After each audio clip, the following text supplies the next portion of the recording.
The perception of the modern footballer is one of success, fame and fortune. But does that equal happiness? Well, 1 in 4 people suffer depression in their lives, and footballers aren't immune. Vincent Pericard knows that. He played for Juventus, Portsmouth and Stoke among others. At age 17, he was the subject of a French documentary entitled The Man Who Will Be Worth Billions.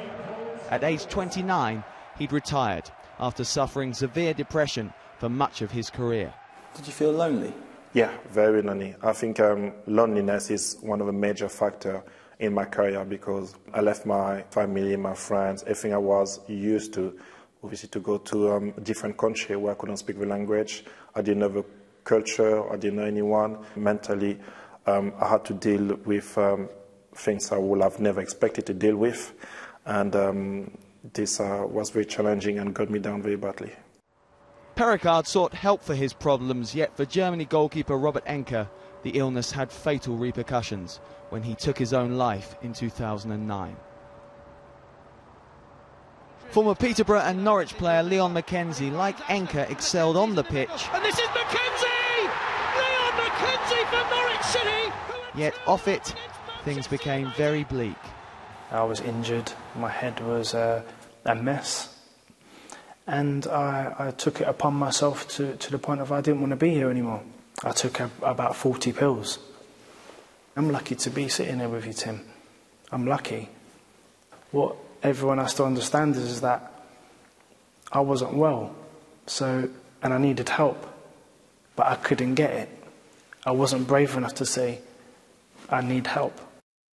But how can players get that help, given the stigma attached to mental health problems? Well, Pericard has founded a non-profit organisation called Elite Welfare Management, and this 18th century manor in Cheshire will act as its retreat, a place for players to come and express themselves in a serene environment. And in a very positive step, Stoke City have become the first Premier League club to actively address such issues as depression in football, by allowing Pericard and Mackenzie and their team of psychological coaches to speak with and offer support to their players. If I had to speak to someone, I'd rather speak to a former player that's been through what I've been through, to just any psychology. They might have learned from the book, but there's nothing that the player that actually done it. I urge players who are suffering, who probably still haven't said anything, to come forward and just make things better in their life.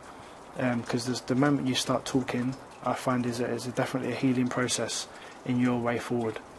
Millionaire footballers, like anyone else, can be depressed. To accept that fact is one thing, to help prevent it is the next. But for organisations like Elite Welfare Management to succeed requires funding from the football authorities and beyond. If that happens, then football may well be on the way to addressing one of its most taboo subjects.